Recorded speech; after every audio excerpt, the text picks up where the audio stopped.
Bienvenidos y bienvenidas, soy Orlando Pérez y les acompañaré en los próximos minutos con la actualidad noticiosa de esta jornada. Es noticia Cuba, la 22ª cumbre del ALBA TCP tiene lugar esta noche en el Palacio de la Revolución en La Habana, a puerta cerrada. A propósito de su aniversario número 18, los jefes de Estado y de Gobierno se encontraron previamente en la sede de la Asamblea Nacional de Cuba. Lo analizamos. Y es noticia Perú. En medio de la crisis política, las protestas y la represión estatal, el gobierno presidida por Dina Boluarte declaró este estado de emergencia nacional por 30 días, mientras los manifestantes exigen el cierre del Congreso, la renuncia de la propia presidenta y la convocatoria a una constituyente. El Ejecutivo responde restringiendo derechos fundamentales como el libre tránsito, la libre reunión, la inviolabilidad del domicilio y el apoyo de las Fuerzas Armadas a la policía. ¿Hacia dónde va todo esto? Lo veremos a continuación. Y es noticia Brasil. El presidente Jair Bolsonaro es señalado por impulsar públicamente un golpe y el presidente electo Luis Ignacio Lula da Silva y el Partido de los Trabajadores lo acusan de golpista.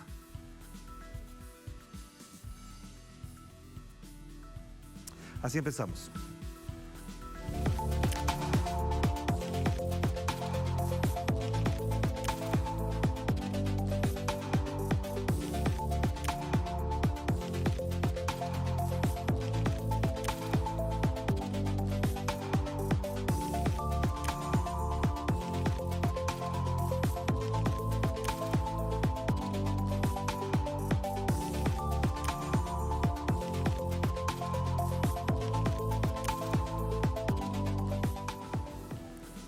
Es noticia Cuba, la 22ª cumbre de la Alianza Bolivariana para los Pueblos de Nuestra América, el Tratado de Comercio de los Pueblos, sesiona este jueves en La Habana, Cuba. A propósito de su aniversario número 18, los jefes de Estado y de Gobierno se encontraron previamente en la sede del Palacio Legislativo. Tenemos los detalles.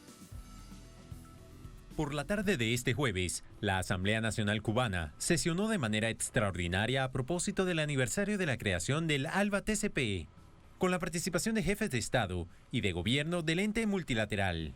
El presidente cubano Miguel Díaz-Canel exaltó los avances del bloque, que asegura ha sido el que más rápido mostró resultados concretos de beneficios para los pueblos.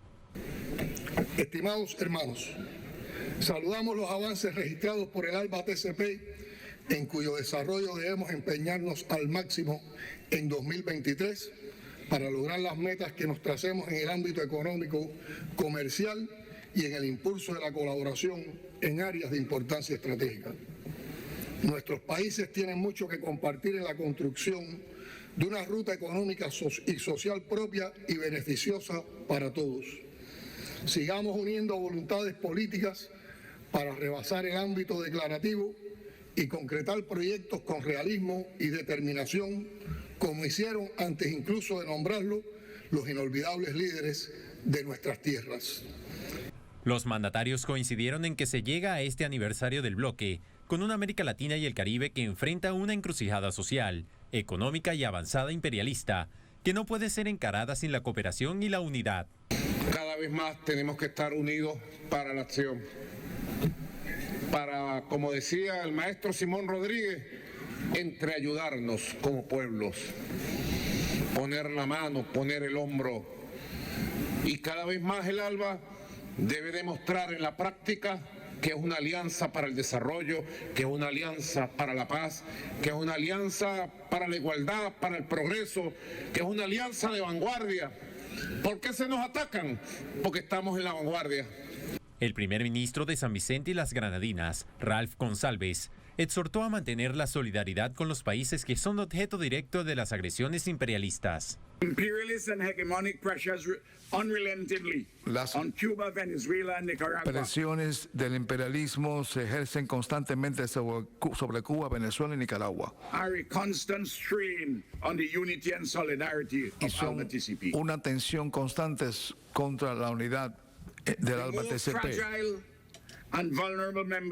Los estados más frágiles are not always able to withstand imperialism's coercion no siempre pueden soportar la coerción por parte del imperialismo or threats to o sus compel amenazas surrender on this or that issue. para obligar a que se rindan respecto de un tema u otro.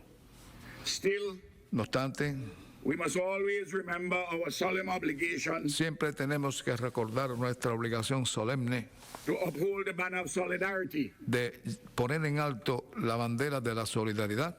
En ese sentido, el mandatario nicaragüense, Daniel Ortega, cree en la necesidad de refundar Naciones Unidas. Y el gran reto que tenemos ahora en el mundo es la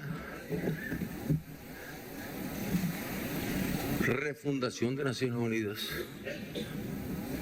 bajo el principio de la multipolaridad. Es el momento de crear un nuevo mundo donde realmente se establezcan los principios que se puedan cumplir o hacer cumplir los principios que están ahí en Naciones Unidas y no se cumplen. Los miembros del bloque también pusieron sobre la mesa las estrategias del golpe judicial que han intentado imponerse sobre naciones con líderes progresistas y al respecto manifestaron su apoyo a la vicepresidenta de Argentina, Cristina Fernández de Kirchner. Desde el Estado Plurinacional de Bolivia vemos con preocupación cómo se escriben todo tipo de artimañas, bien para desconocer el mandato de las urnas o para socavar gobiernos de corte popular. Pero lo que más nos alarma es el uso vil y despiadado de los poderes del Estado con fines políticos. A 18 años de su creación, impulsada por Hugo Chávez y Fidel Castro, el ALBA mantiene intactos sus principios en medio de un mundo con tantas tensiones geopolíticas. Y para tener más información de lo ocurrido el día de hoy y lo que se prevé para el día de mañana y el viernes, nos conectamos con La Habana. Ya se encuentra nuestra corresponsal Fabiola López, quien nos amplía la información. Fabiola, bienvenida, qué gusto verte por acá. ¿Qué se espera para estas dos jornadas? Hola, ¿qué tal Orlando? Un gusto de saludarte desde La Habana. Bueno, ya ustedes han estado dando información bastante amplia realmente de lo acontecido hoy en el Palacio de las Convenciones. Está sesionando la cumbre, la 22ª cumbre en el Palacio de la Revolución a puertas cerradas. Bueno, Telesur transmitió la llegada de los presidentes y el recibimiento del mandatario cubano Miguel Díaz-Canel.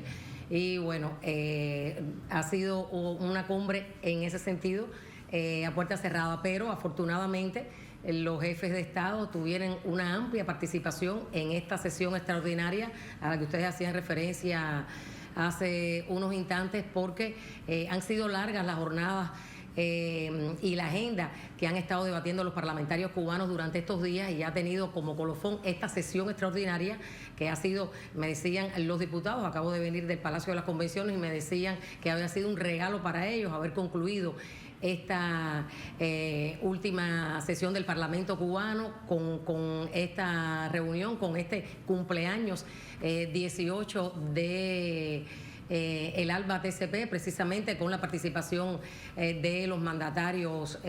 Orlando, se habló sobre todo de los padres fundadores del ALBA, del legado, de la necesidad de mantener el legado de Chávez y Fidel. Se agradeció mucho también a Cuba, un país con muchos problemas económicos, pero que siempre ha sido solidario. Los países caribeños dijeron que podían contar siempre con ellos, y se rechazó el bloqueo que Estados Unidos impone a Cuba, se rechazó la presencia de Cuba en listas espurias y excluyentes, estar en la lista de países patrocinadores del terrorismo, y se reivindicaba, lo decía Nicolás Maduro, la necesidad de mantener y de retomar y de impulsar, aún más consolidar este espacio anticapitalista y antineoliberal que es el ALBA TCP. También se refirieron los jefes de Estado a las agresiones, a las conspiraciones, a la manipulación, a las campañas de desestabilización, a los golpes de Estado, al ascenso de políticas con programas de orientación fascista y a la reactivación de la doctrina Monroe, a los peligros que existen con esas políticas y que por eso decían que era más necesario que nunca la integración, andar unidos, la complementariedad, la colaboración entre los países. Díaz-Canel llamaba a concretar proyectos con realismo y determinación y decía que 2023 iba a ser un año de luchas, pero también de mucha esperanza, Orlando. Ha sido esta sesión extraordinaria del Parlamento cubano realmente memorable, me decían los diputados. Ha sido una jornada sui generis que, bueno, tuvo como... Para finalizar, tuvo un mini concierto del trovador, cantautor cubano Raúl Torres, que también es diputado, haciendo, bueno, sus canciones bellas que dedicó a Hugo Chávez y a Fidel Castro. Luego de eso, rápidamente se trasladaron los jefes de Estado y el mandatario cubano hasta el Palacio de la Revolución y, bueno, ha tenido lugar esta cumbre a puertas cerradas. Lo que ha trascendido solamente era que los recibimientos del presidente Díaz-Canel, que fue muy breve, y bueno, la foto cuando terminara la cumbre, la foto oficial que siempre se realiza. No se ha dado, por lo menos de manera oficial, más información al respecto. Gracias, Fabiola. Pendiente de tus reportes, por supuesto, las jornadas que vienen serán, digamos, de harto trabajo para ti. Te mando un abrazo. Que estés muy bien, muy amable. Y ahora, para analizar la profundidad de esto, nos visita Hernán Vargas. Él es analista internacional, miembro de la Secretaría Continental del ALBA, de los movimientos, y militante de los movimientos de pobladores y pobladoras. ¿Qué tal? ¿Cómo estás, Orlando? Verlo por acá, qué bien. Bueno, la pregunta que cabe en estas circunstancias es en medio de un nuevo, digamos, escenario geopolítico. ¿Cómo se inscribe el ALBA? ¿Qué rol debería tener? ¿Hasta dónde el alcance de este gran proyecto concebido por Chávez, por Fidel, como ya se ha mencionado, puede modificar en parte o resignificar su rol frente a este escenario geopolítico? Mira, yo creo que hay que partir de que justamente en el recorrido que ha habido durante este siglo XXI, que inició con la crisis del neoliberalismo y a partir de allí surge el ALBA como propuesta de integración, hay que resaltar que en unos 20 años de distintos tipos de crisis, en la propuesta neoliberal, en la propuesta más neodesarrollista, incluso todos los ataques contra las propuestas socialistas de corte popular, el ALBA es en este momento el bloque con mayor estabilidad dentro del continente. Es además el bloque que surgió desde una propuesta autónoma de la región. Si uno identifica cuáles son las otras propuestas que están, las otras autónomas puede ser que esté un poco más débil que el ALBA es la que se mantiene con mayor fuerza, y las otras que fueron promovidas desde los Estados Unidos están muy, muy debilitadas y tienen menor tiempo, ¿no? Allí yo creo que es además importante resaltar que ha sido un espacio que se ha sostenido sobre la lógica de la soberanía, ¿no? Lo veíamos hoy en los discursos, rescatando claramente el tema de respeten y eviten las sanciones, las lógicas de bloqueo como contra Cuba, evitar las lógicas de golpe de Estado que se ha vivido recientemente contra Bolivia, que lo hemos visto en forma de lawfare y de otras formas de desestabilización en Argentina, en Perú.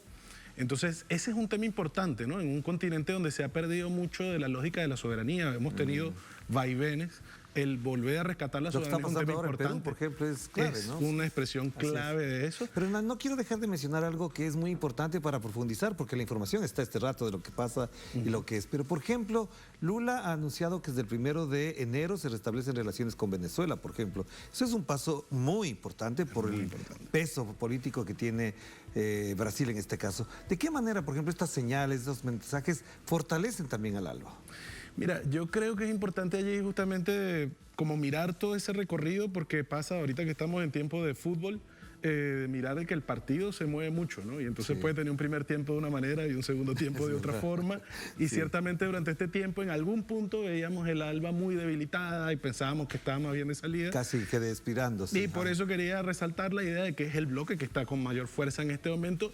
Y creo que incluso al ALBA le toca aprender de lo que eso significa, ¿no? En este punto, porque tiene unas bases políticas, además sobre las que se ha sostenido, no solo la soberanía, sino además una base política antiimperialista, antineoliberal, y que además tiene un planteamiento de integración de modelo distinto. Y yo creo que por allí es donde el ALBA puede plantear Hernán, esto que es clave, lo que acabas de mencionar es clave.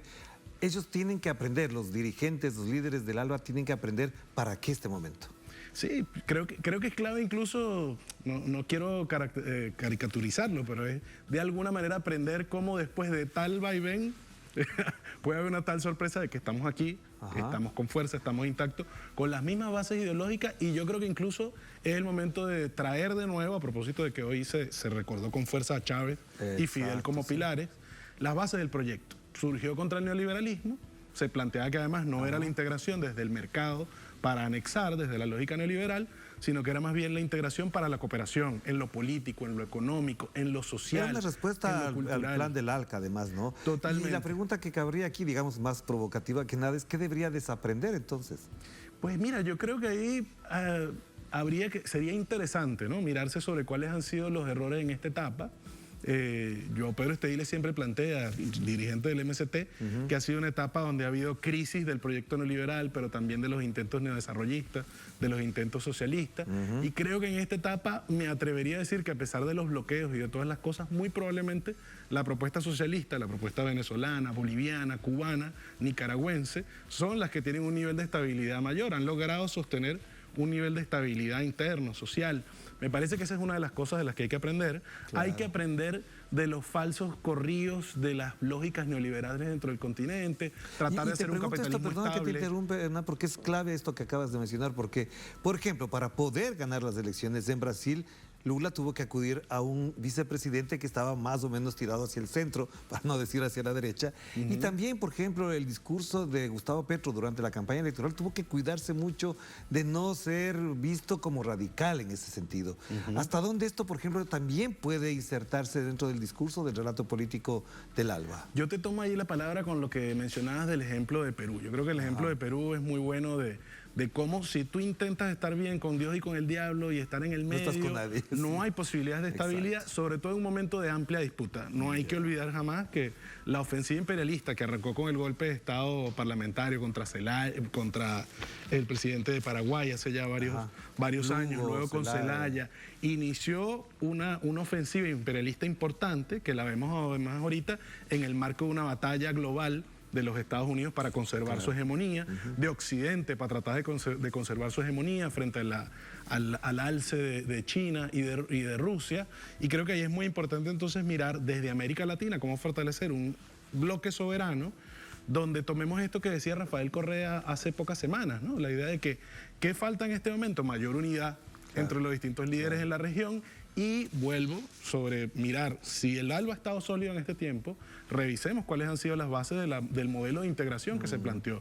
Lo social, lo político, lo económico. Una América Latina que en este momento se voltee sobre mirar las condiciones de vida de su gente y trabajar de forma cooperativa para defender la soberanía, pero también para construir un modelo de estabilidad y de mejor vivir para la gente, creo que muy probablemente le va a dar una lección, además, no solo al continente, sino al mundo en general, ¿no? En este momento de disputa. Claro, pero por ejemplo, este rol que juega el ALBA, ¿hasta dónde puede ser reforzado o ser capitalizado de mejor manera en lo que hace CELAC y en la posibilidad de restablecer la UNASUR? Es que creo que además no son cosas que ¿cómo se llama? Que choquen. Más bien, si tú lo miras desde el punto de vista de cómo se han ido moviendo y cómo se han ido debilitando y quién está en este momento en condiciones de, ALBA debería ser un espacio geopolítico desde el cual tiras una línea correcta para UNASUR, para una posible reactivación de UNASUR y para darle mayor densidad a la CELAC, ¿no? Y a jugar a un cuadro de cooperación entre los dirigentes y entre los proyectos políticos que, insisto, además mire con mirada larga, porque si hacemos un análisis geopolítico mundial, en este momento las posibilidades de que el modelo capitalista, bueno, no son posibilidades, el riesgo climático, el desastre climático que estamos viviendo, el tema civilizatorio, su crisis evidente en términos de la cantidad de condiciones humanas que se han venido perdiendo, y esto que nos avisoraba Chávez, de salvar la vida en el planeta, porque identifica que es un capitalismo que está poniendo en riesgo la vida, creo que vuelve a darle sentido entonces a este momento. Cómo ALBA TCP permite potenciar las otras alternativas soberanas de integración que estaban un poco más débiles, pero pone sobre la mesa las bases de lo que puede ser un proyecto de integración, de agrupamiento, además de ayudarnos, porque lo que tú decías también de Brasil es muy importante, muy probablemente, y de Colombia. Si no establecemos unas bases firmes sobre las cuales operar solidaridad, es muy probable, y esperemos que no, pero que veamos pronto en unos años a Colombia o a Brasil viviendo escenarios de inestabilidad internos fuertes parecidos a los de Perú. Ya, y te quiero, ya me ganaste la palabra Perú, porque por ejemplo con respecto a Perú hubo el pronunciamiento de 4 mandatarios de 4 países. Espero yo y me imagino que el ALBA se va a pronunciar. El discurso de Luis Arce ya lo planteaba, ya lo mencionaba, o al menos se ve un atisbo de lo que podría ser una declaración al respecto. ¿Hasta dónde, por ejemplo, este rol que tú mencionabas de Pedro Castillo de jugar con un lado, con el otro, estando en el ALBA, en un espacio de integración mucho más política, habría evitado que le hagan este tipo de cosas? Porque se siente respaldado con gobiernos duros, fuertes, en el discurso, en el relato y en la soberanía. Sí, a veces son chocantes las comparaciones, pero si tú te pones a revisar los últimos 20 años del mundo en general, tú vas a encontrar distintos escenarios de golpe de Estado en Asia, en África sobre todo, ¿no? Digamos, en el sur global. Y América Latina, en ese sentido, ha tenido una condición relativamente diferente. No es que no han habido intentos de golpe de Estado, de desestabilización, pero los mínimos bloques de solidaridad permiten que ocurra lo que tú dices, que exista al menos algún mínimo posicionamiento político que diga, no es posible que hagan esto, no es posible que vayan hasta aquí, hay que respetar la soberanía. Eso me parece que quizás en los últimos 5 años se había perdido con el avance de distintos proyectos de derecha. Ahorita, nuevamente estamos en una etapa en la que hay condiciones para que se retome la lógica soberana que permita que además los proyectos nacionales tengan posibilidad, porque además hay una cosa que también es clave de aprender, lo más que podemos hacer es aprender de ejemplos como lo que pasó en Perú recién, es cómo tú para poder operar un proyecto nacional independiente necesitas construir un bloque regional que te permita defender la soberanía en un momento además, insisto, donde Estados Unidos está yendo por todo. Y además, contra considerando todo, ¿no? una cosa que es importante, Hernán, y tiene que ver con que desapareció el Grupo de Lima, el Prosur que quisieron crearlo, forjarlo para evitar la UNASUR, no existe, se esfumó, así como que nada desapareció. Es una cosa hasta ridícula que una organización con 5 mandatarios en el Palacio Presidencial de la Moneda se inaugura y 1 año, 2 años después se vaneció. Entonces, si estas son las Alianza Pacífico también. Y la Alianza del Pacífico que está tambaleando además en algunos sentidos. ¿De qué manera todos estos intentos de la derecha, del gobierno de los Estados Unidos de crear otros bloques no tienen arraigo? ¿Por qué no se asientan en incluso la propia derecha latinoamericana?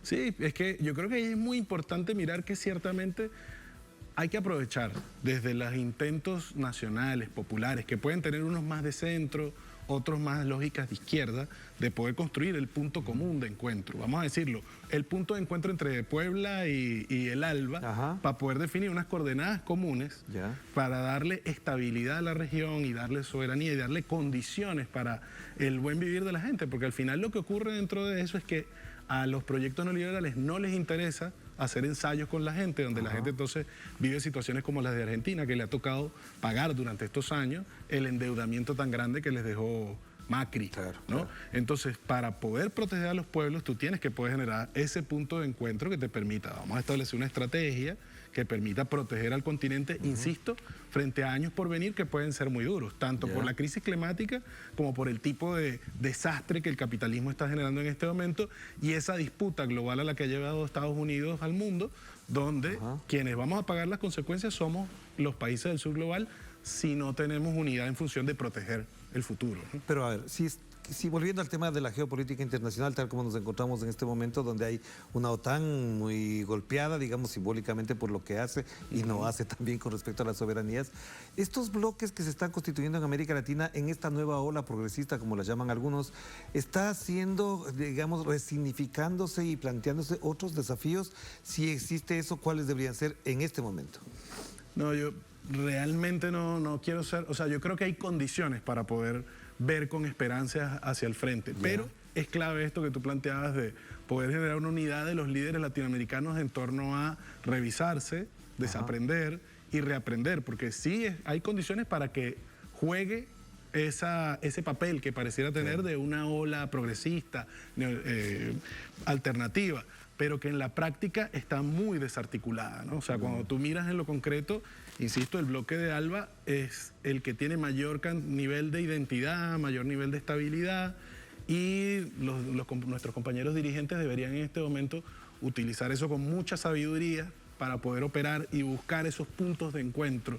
Creo que en este momento quien debe tirar ahí los puntos de encuentro tiene que ser desde el ALBA, con la alternativa de Puebla, para poder entonces definir una estrategia común en torno a, como tú lo decías, CELAC, la eventual relevantamiento de UNASUR, que pueden jugar un rol fundamental en esta etapa. Claro que sí. Gracias, Hernán. Gracias a ti, Orlando. Siempre será grato conversar contigo. Y gracias a ustedes también, porque enseguida hacemos la primera pausa y al regreso es Noticia Perú. En medio de la crisis política, las protestas y la represión estatal en el gobierno presidido por Dina Duarte, se plantea una declaración de estado de emergencia nacional. Mientras los manifestantes exigen el cierre del Congreso, la renuncia de la presidenta y una constituyente. El Ejecutivo responde restringiendo derechos fundamentales como el libre tránsito, la libre reunión e inviolabilidad del domicilio y el apoyo de las Fuerzas Armadas a la policía. ¿Hacia dónde va esto? Lo veremos.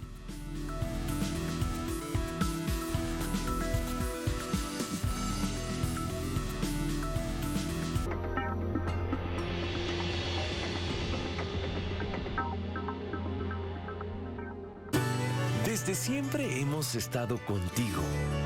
Nos ha inspirado mantenerte cerca.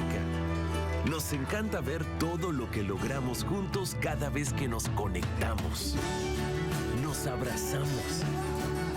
Nos reímos. Cada vez que nos apoyamos. Que soñamos. Y lo que hacemos posible juntos es solo el principio. Conectamos tu vida. Avanza con Movistar 4G Plus. El mundo sintoniza Telesur. Soy Madeleine García, desde Caracas, Venezuela. Porque Telesur siempre da.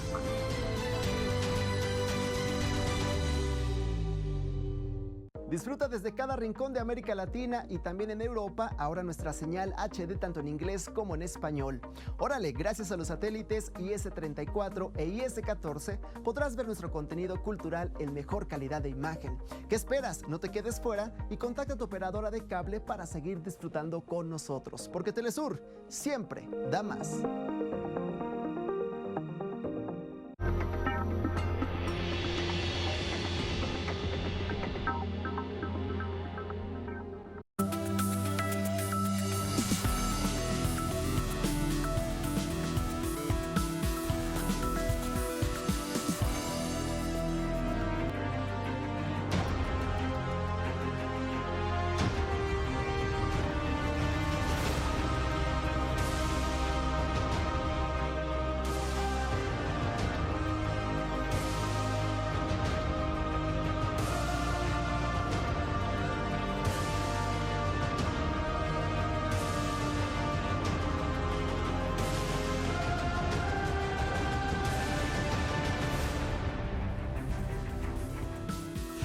Es Noticia Perú. En medio de las protestas y la represión policial, el gobierno impone el estado de emergencia durante 30 días en todo el territorio nacional.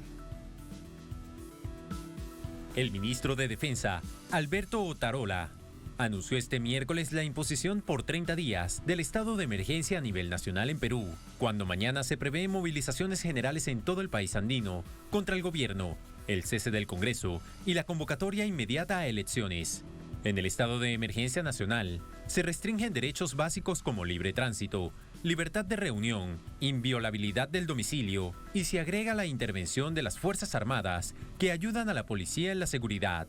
Este anuncio surge en el marco de los llamados de los movimientos sociales y gremiales del país para declarar un paro nacional indefinido hasta que se cumplan sus demandas, que incluyen la liberación del expresidente Castillo. Las manifestaciones y bloqueos de carreteras afectan a 13 de 24 regiones del país y han dejado desde el domingo 8 muertos y decenas de heridos entre civiles y policías. En declaraciones a la prensa, Otarola indicó que la medida, que previamente había sido declarada en algunas regiones del país, se decidió en sesión de Consejo de Ministros.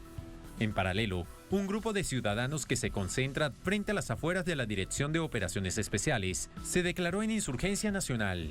La acción popular se produce ante el estado de emergencia decretado en todo el territorio. Asimismo, exigieron la libertad del expresidente Pedro Castillo y el cierre del Congreso. A su vez, los ciudadanos denunciaron la represión por parte de las fuerzas de seguridad del Estado. Para profundizar en la información de lo que ocurrió el día de hoy, nos conectamos con Jaime Herrera.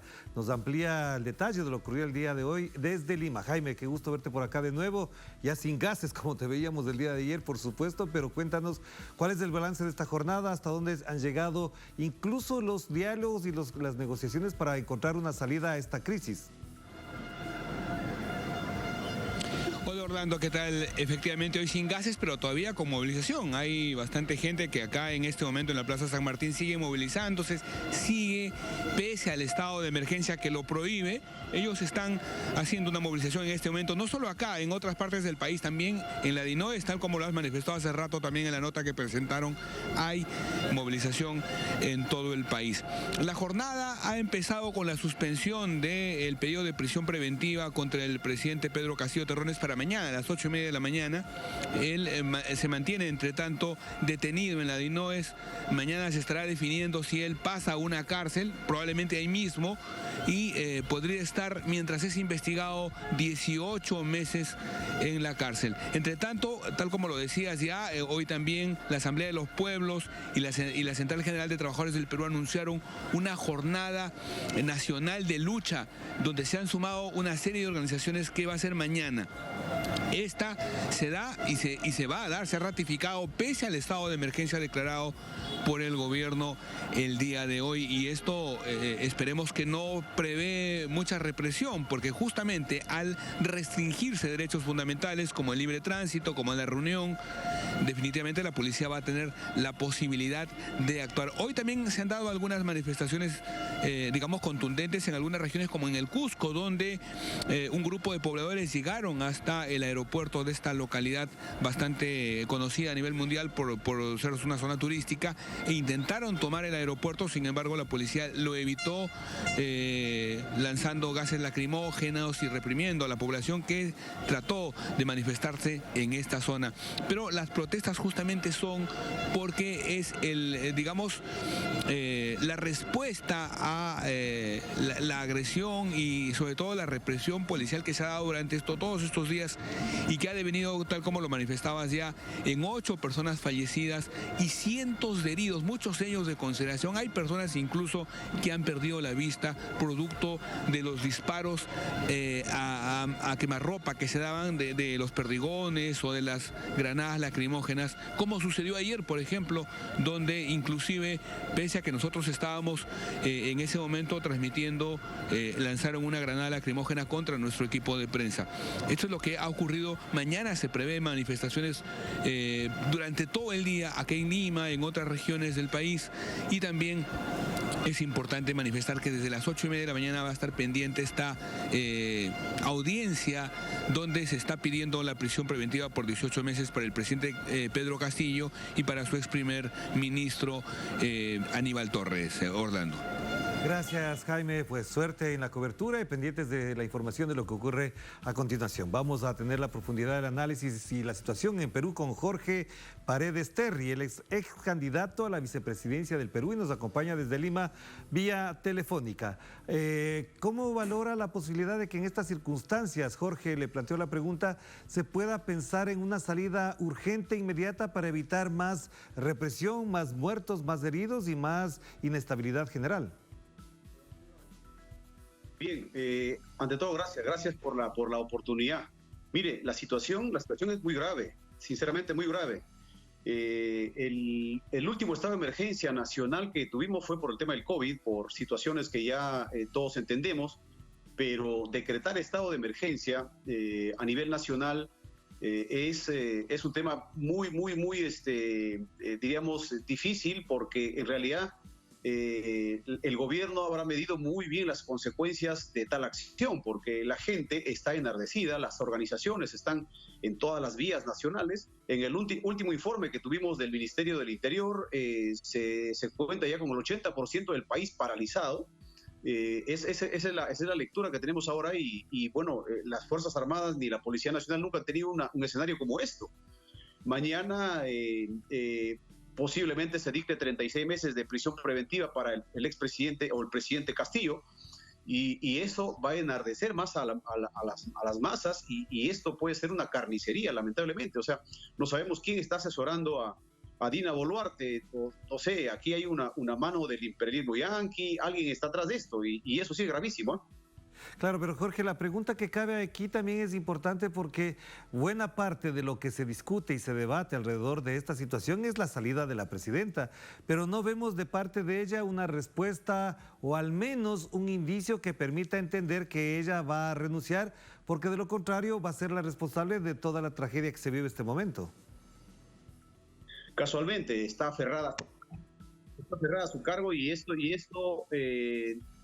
para los analistas, los que vemos el país diríamos con mucho detalle, va a terminar mal.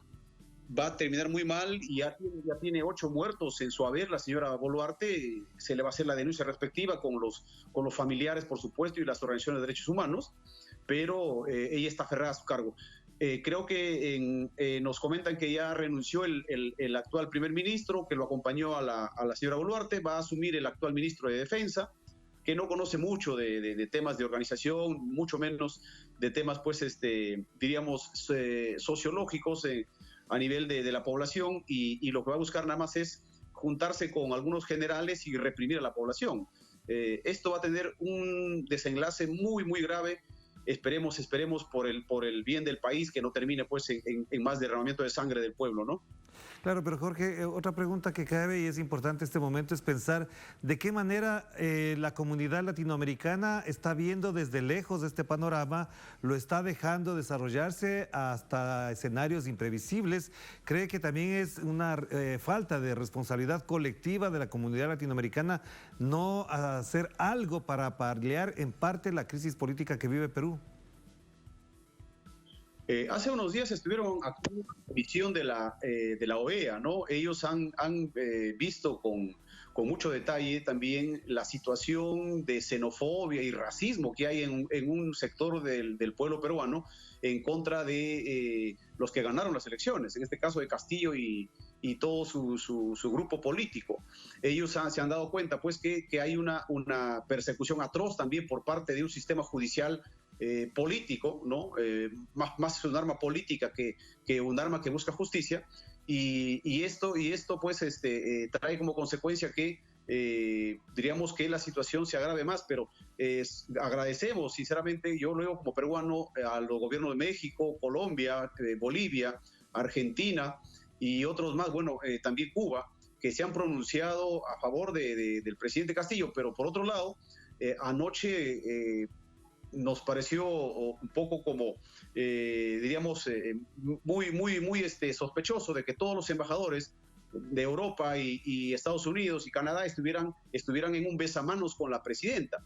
Entonces, estamos trayendo la polarización mundial de repente a este escenario, y ya la Embajada de Estados Unidos ha declarado de que apoya a Boluarte, de igual forma la Unión Europea, ¿no? Y entonces aquí hay una situación también, diríamos, de división en el tema, si se podría ser ideológico, ¿no? Pero yo creo que la OEA puede hacer más. Debería de enviar ya una comisión al Perú para que pueda evaluar los hechos y tomar determinaciones. Creo que estamos nosotros, como país, estamos dentro de convenios internacionales, estamos en organismos internacionales que debería respetarse, ¿no? Claro, y una última pregunta, Jorge. Si esto está así, ¿hasta dónde puede ser factible que, en vista de las circunstancias políticas que vive Perú, lo que hagan con el presidente Castillo, bien sea su liberación o al menos un procedimiento menos riguroso y estricto como lo que tienen con él, pueda paliar la situación violenta que se vive? Yo creo que si son inteligentes deberían de liberar a Castillo, darle prisión domiciliaria o algo por el estilo para bajar un poco la tensión. Y segundo, Dina Boluarte debería renunciar lo más antes posible, y el Congreso de la República también. Buscar una junta transitoria de gobierno y en los próximos 6 meses llamar a elecciones generales nuevamente. Esa es la salida que todo el país pide, ¿no? Yo creo que por ahí es el camino, ¿no? Gracias, Jorge, muy amable por atender esta invitación, pendientes de lo que ocurra en su país. Por supuesto, extrañamos que la estabilidad sea la marca que defina el destino y el devenir democrático del Perú. Un abrazo a la distancia, que esté muy bien. Muchas gracias. Gracias a Jorge Paredes, ex candidato a la vicepresidencia del Perú. Hacemos nuestra última pausa, pero al volver es noticia Brasil. El presidente Jair Bolsonaro, todavía en funciones, es señalado por impulsar públicamente un golpe y el presidente electo, Ignacio Lula da Silva, y el Partido de los Trabajadores lo acusan de golpista.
Es noticia Brasil. Partidarios de Jair Bolsonaro incendian las calles de Brasilia y llaman a un levantamiento militar que impida la investidura de Ignacio Lula da Silva como el próximo presidente de ese país.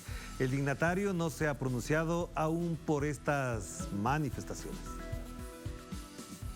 El Partido de los Trabajadores del presidente electo, Luis Ignacio Lula da Silva, acusa a Jair Bolsonaro de golpista, luego de que los seguidores de este último efectuaran actos vandálicos en la ciudad de Brasilia, que han dejado daños materiales.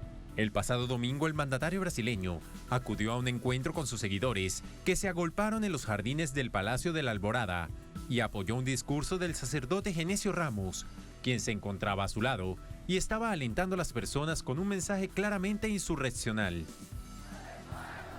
Bendice a nuestros soldados.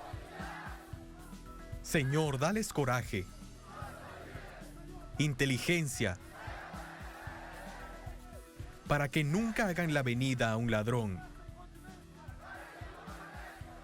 Lula sin vergüenza.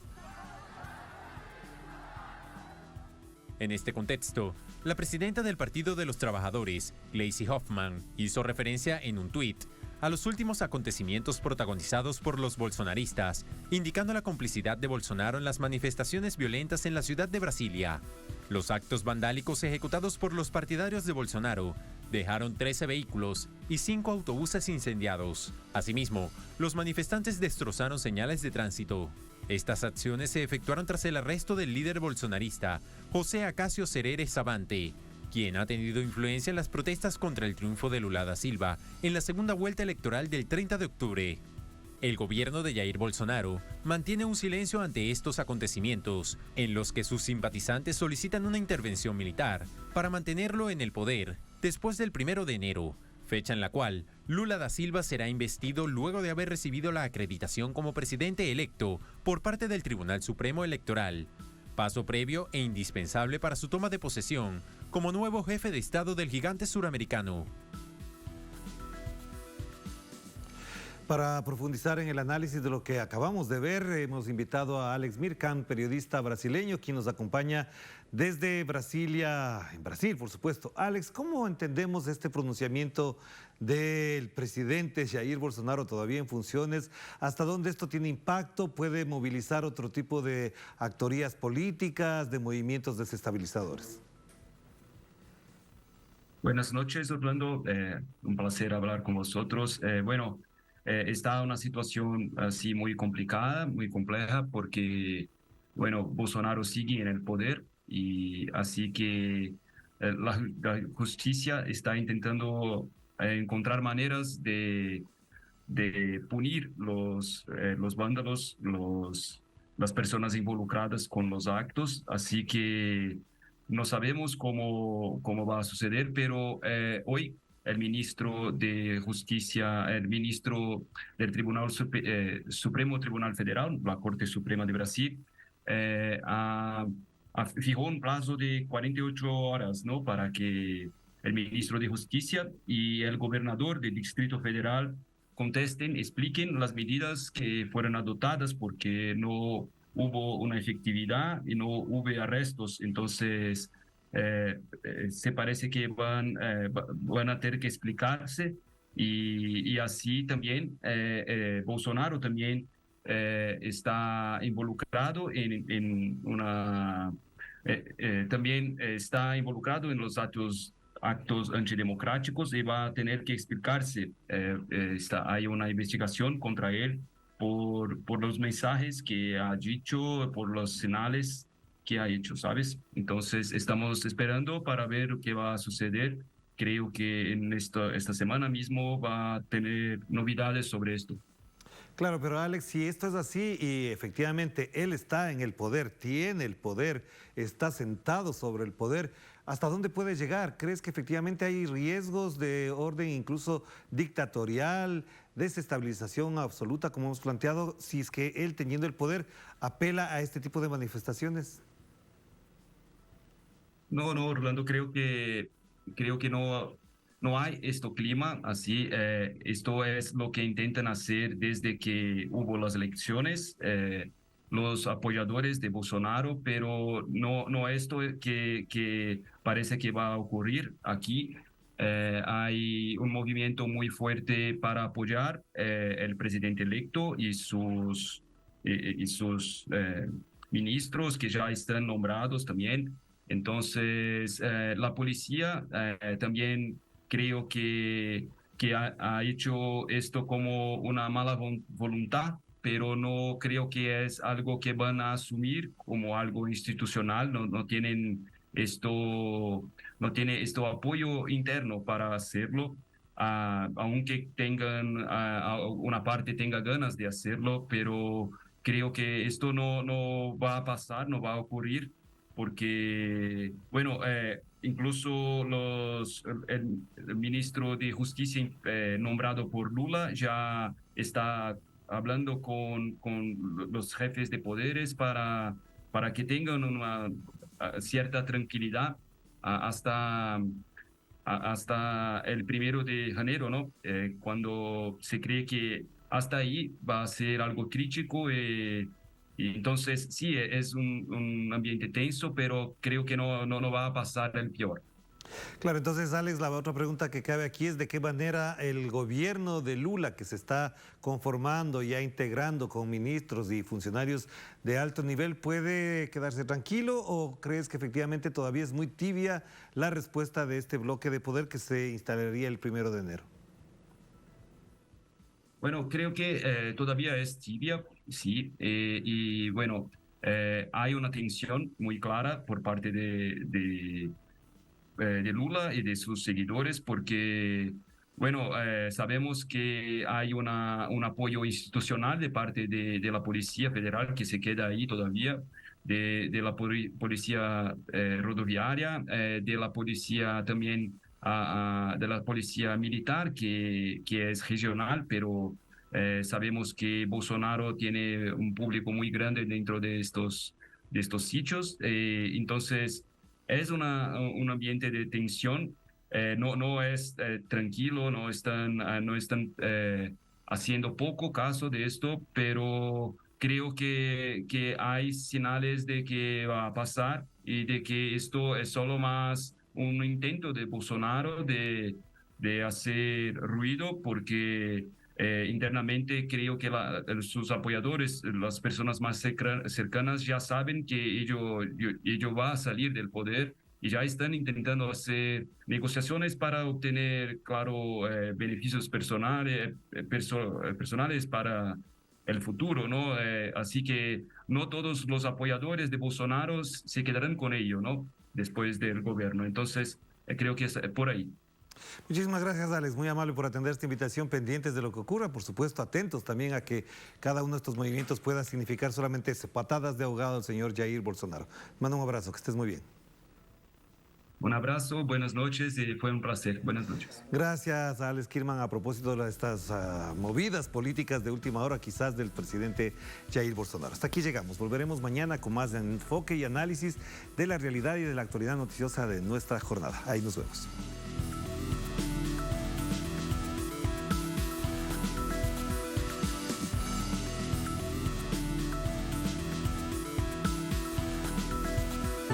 Desde siempre hemos estado contigo. Nos ha inspirado mantenerte cerca. Nos encanta ver todo lo que logramos juntos cada vez que nos conectamos. Nos abrazamos. Nos reímos. Cada vez que nos apoyamos. Que soñamos. Y lo que hacemos posible juntos es solo el principio. Conectamos tu vida. Avanza con Movistar 4G Plus. Amigos de Telesur, desde Doha, la capital del Mundial, les habla Víctor Hugo Morales para invitarlos a Zurda Infinita. ¿Se acuerdan? Empezamos con Diego, nada menos, el inolvidable Diego Armando Maradona de zurda en Brasil. Seguimos de la mano del 10 en el Mundial de Rusia y ahora estamos aquí con un zurdo argentino y campeón, Juan Pablo Sorín, maradoniano de alma, para vivir con el recuerdo de Diego cada una de las alternativas del Campeonato Mundial. Desde este 20 de noviembre a través de Telesur. Están invitados. ¡Viva el Mundial por Telesur! ¿Qué tal? Les habla Jorge Gestoso.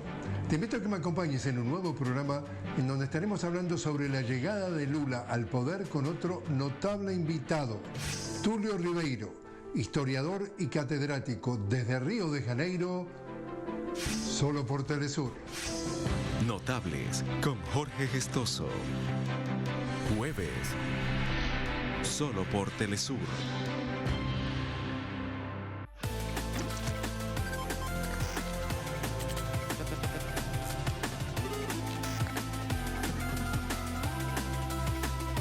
Nos acercamos a una nueva era. Las tendencias tecnológicas y el despliegue masivo de nuevas redes es apenas el comienzo de lo que nos depara esta nueva década. Atomun. Viajeros del saber, el futuro es hoy. La historia y el